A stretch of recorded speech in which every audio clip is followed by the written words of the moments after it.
వారి కుటుంబమే దీనికి ప్రొఫెసర్స్, ఆ యూనివర్సిటీకి ప్రొఫెసరు కేసీఆర్ గారే.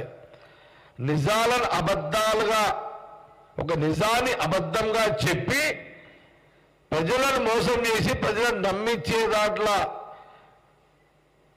ఎవరయ్యా దానికి అబద్ధాల ప్రొఫెసర్ ఎవరయ్యా అంటే మన ప్రతిపక్ష నాయకుడు కేసీఆర్ గారు అని మనం చెప్పుకోవచ్చు. ఇది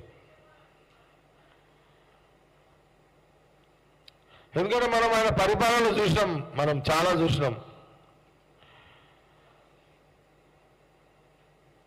లేనిది ఉన్నట్టుగా చెప్పి జనాలను ప్రజలను నమ్మించే దాంట్లో ఆయన నంబర్ 1 ప్రొఫెసర్, అబద్ధాల ప్రొఫెసర్ కేసీఆర్ గారు. నేను అనుకుంటా వారికి పేరు కూడా నామకరణం చేయాల్సి వస్తుందేమో. కల్వకుంట కేసీఆర్ గారిని తీసేసి అబద్ధాల ప్రతిపక్ష నాయకుడు కేసీఆర్ అని మనము నామకరణం చేసుకోవాల్సిన అవసరం ఉందేమో అని కాంగ్రెస్ పార్టీ భావిస్తున్నది.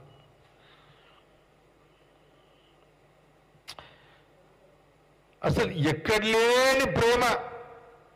అసలు చూడండి,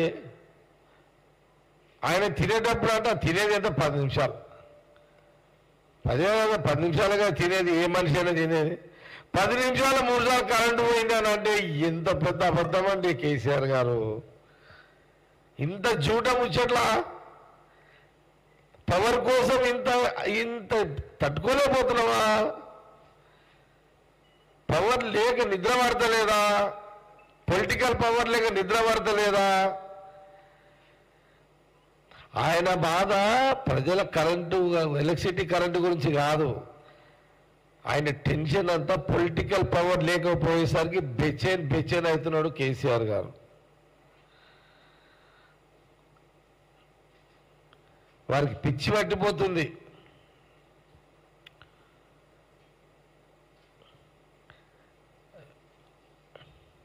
ఆయన